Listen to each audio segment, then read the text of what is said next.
So those are really good answers. The opening question was, what um, when do you feel like a rock? We've said so often, being awake or taking refuge as being more like a river than a rock.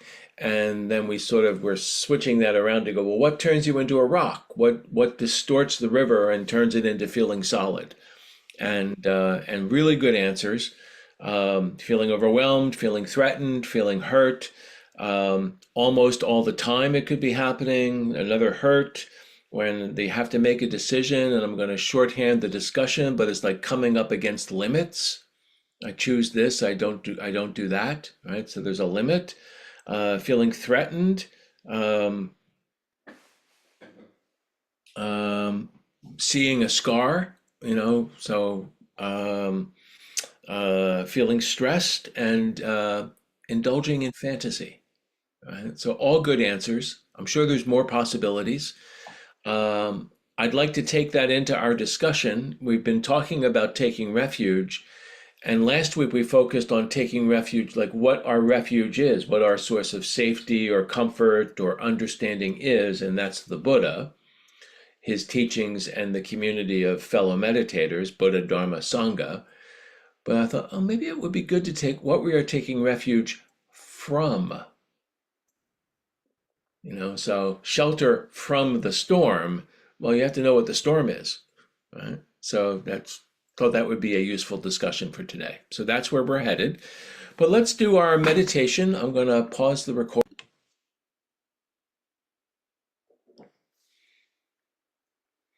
So I'd like to continue the discussion of taking refuge, and one more time to read the quote from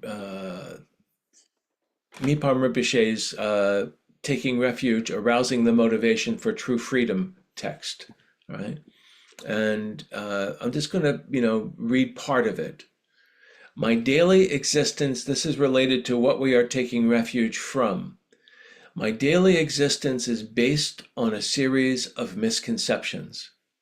I feel that I truly exist. There is a self to protect, clothe, and pamper. Everything I experience seems as real as a rock mountain. I am confused about pleasure and pain. And the whole thing is good, but I'm going to pause there. Um, and I think the really key line is, I feel that I truly exist. So today's talk is about a Tibetan concept. I know it as a Tibetan word, and maybe the Sanskrit word will come to me during the talk. The Tibetan word is D, it's transliterated as D-A-K, dak. And this was inspired by a conversation that started over a wonderful lunch with Valan. So Valan, thank you for being the inspiration for this.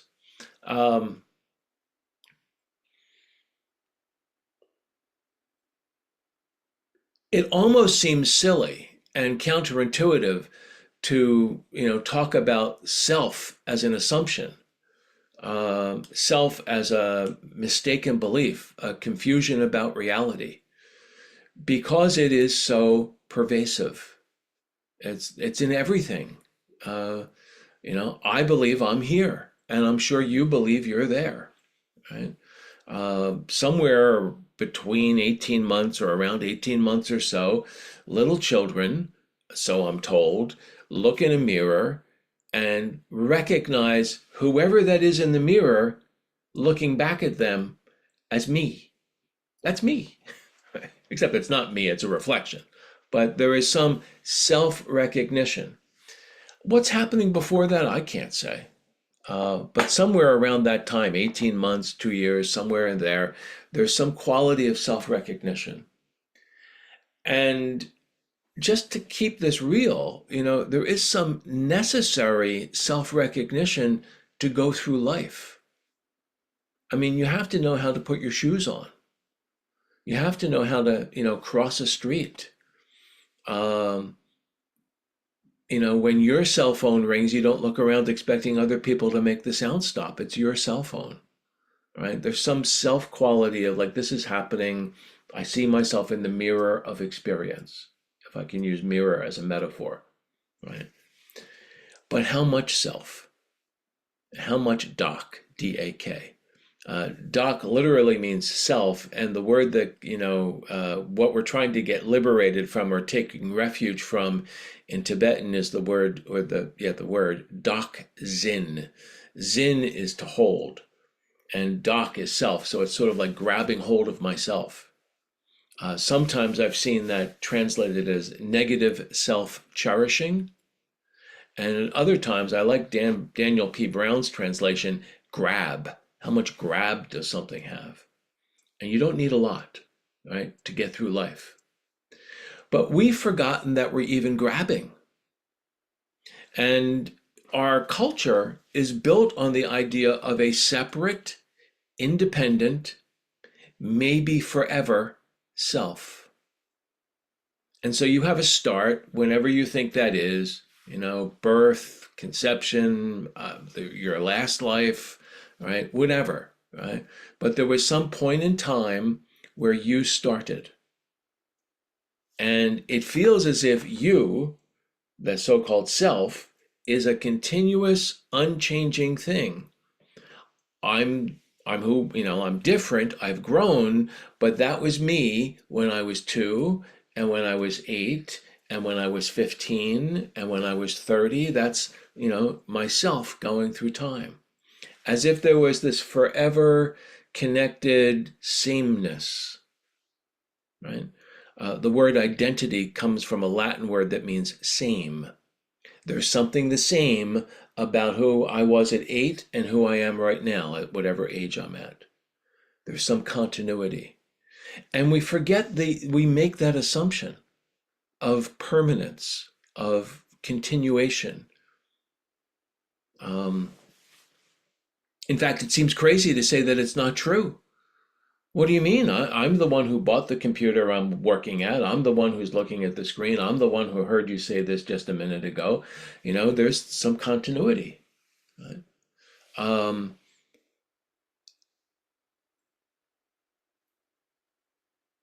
We think of, largely culturally, and this is, hard to talk about because it's like, yeah, that's the way it is. We think of things having a core sameness.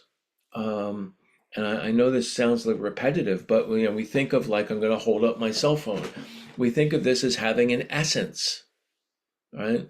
A core essence, a core thing that it is, right? And we forget that this is really just a temporary thing made up of all kinds of parts that somebody had to mine out of the earth or produce or manufacture or, put together somewhere else in the world. And I bought it in a store in Halifax, and I'll have it for a couple of years, and then it will wear out and it will go hopefully to some place where they tear it apart and recycle the recyclable parts, and this will be no longer. But we think of it, this has an essence. And we forget that we made up the very idea of things having an essence. That's a made up idea. In our culture, it dates somewhere around 3,000 years ago. Before that, I don't know what they thought. They were looking for, there was a whole period in Western philosophy where they were looking for, what is the essence? Is it earth? Is it wind? Is it fire? Is it water? Is it change? Right? Eventually, somebody came up with atoms. Atom just means in Greek, that which cannot be divided. And so the most simple, undivisible, indivisible, thing, you can't get any simpler in it, that's the essence. And then that idea got applied to being a human being. What is the simplest, most undividable thing it is to be a human? And the answer has changed throughout the centuries. Is it my soul? Is it this sense of me, or so-called self? Is it my ability to think? Is it my ability to emote, to feel? Like, everybody has a different answer. Is it even, I think, therefore I am, which is actually coming down on the think side, right? It's my thoughts, or it's my cognitive ability, right? But the idea of an unchanging, forever something, X quality, the X factor, right? And then we hold on to that. I heard one brilliant Buddhist teacher refer to it as the independent absolute, independent of anything else. I'm X. Everything else is not X, right? And I am absolutely X. I will always be X. In fact, X will continue after I die. And we have all kinds of mythologies and stories, including Buddhist stories about what happens to X after you die. And, we have industries about, honoring X and memorials to X. And that's what we believe in. And we forget that we believe in it. And we forget that we made it up. And so Buddhism has this radical assertion that this X factor, this doc, this grabbing onto my experience as if I am the one in the mirror and that's never changing, right? We hold on to that as if that was a good description of reality, and we forget that we made it up. And so in Mipam Rinpoche's description, we're confused descriptions of reality. I'm going to see if I can pull this up again, just so that I can, I feel that I truly exist, that there is a self to protect, clothe, and pamper. And so, earlier this morning, Margaret and I were having a conversation about an event that we're planning, and it was overwhelming to me, and I feel like, right? And like, I want to protect X, right? It's like, oh my goodness, like it's too much. It's overwhelming. It's, and it's like, relax. The event's going to happen. Things, it'll be fun or not. And, maybe it's overwhelming. Maybe you get overwhelmed, right? But what are you protecting? Right? Who's X? Right? Sometimes when I want to indulge, I've been working with a discipline for my health of no sugar. And, I'm trying to do my best for a year to have no sugar. And, yesterday I had a discipline failure.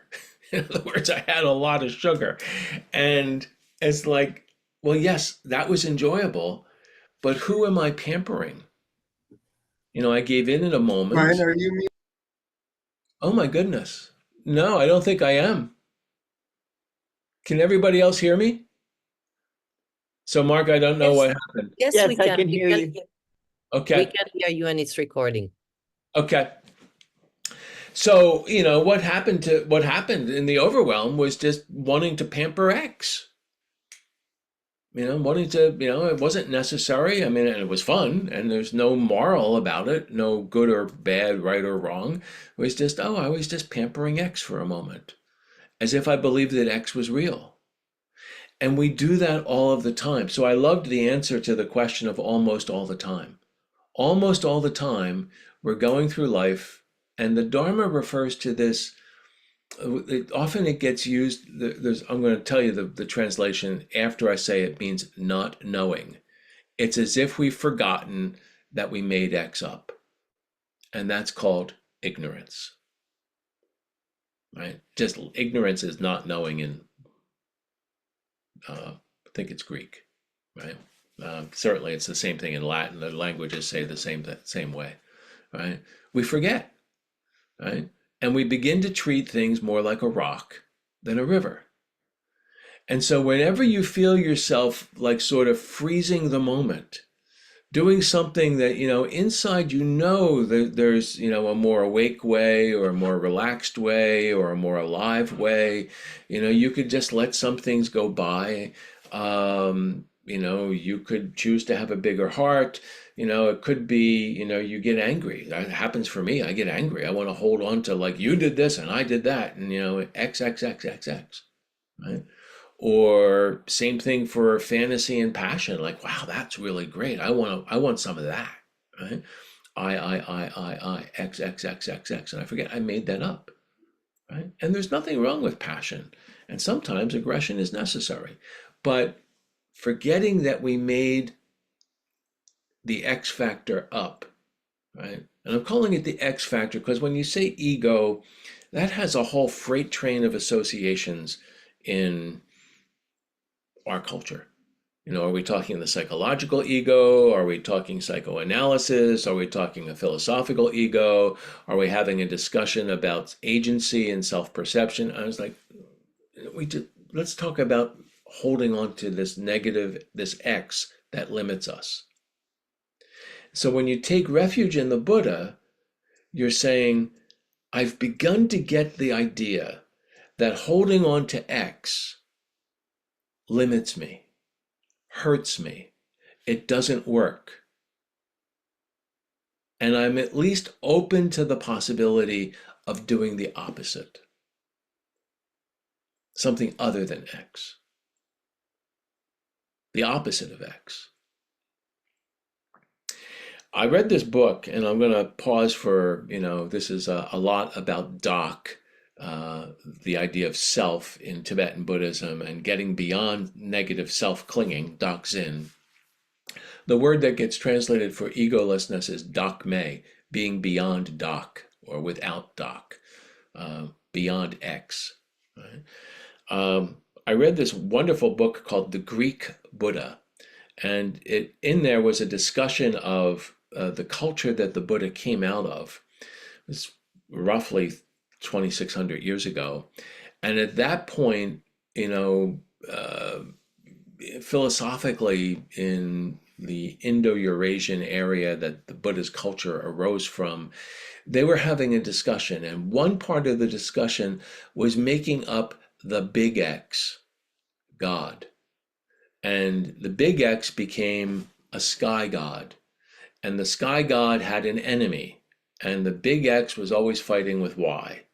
And then you had to choose which side of that fight you were on. And if you chose the side of the sky god, then when you passed away, you went to where the sky god was. And, out of that, a lot of what we understand as religion, Judaism, Christianity, Islam, Baha'i, I just think of all kinds of religions that have this idea of the battle between good and evil and some kind of ultimate reward for X where you will be forever at peace. And then they're all different in how much they believe in that. They arose out of that culture indirectly. That Buddha looked at that and went, you don't need that. Like, you do not need to have a sky X to understand life. You could understand that it is constantly flowing and changing. You are part of the flow. You are a moment in the flow. And maybe it's a 70-year moment or a 20-year moment or a 90-year moment, but we all are just part of the flow. And as long as we're here, we can help. And then the flow flows on, right? There isn't a need for an X to either understand how to be here or how to have a good life. And so Buddhism directly challenges the idea of a permanent, independent, isolated self. And I go back as I finish to, Suzuki Roshi being asked, how much ego do you need? And he said, enough to get out of the way of the bus. And that's all. So in the idea of taking refuge, it's very useful to know what you're saying yes to, which is this idea of awake, open heart that is constantly flowing and more like a river than a rock. And it's helpful to know what you're saying no to, which is choosing to be the rock and defend the rock, right? So I hope some of that's useful, and I'll look forward to hearing what you think. I'm going to pause the recording.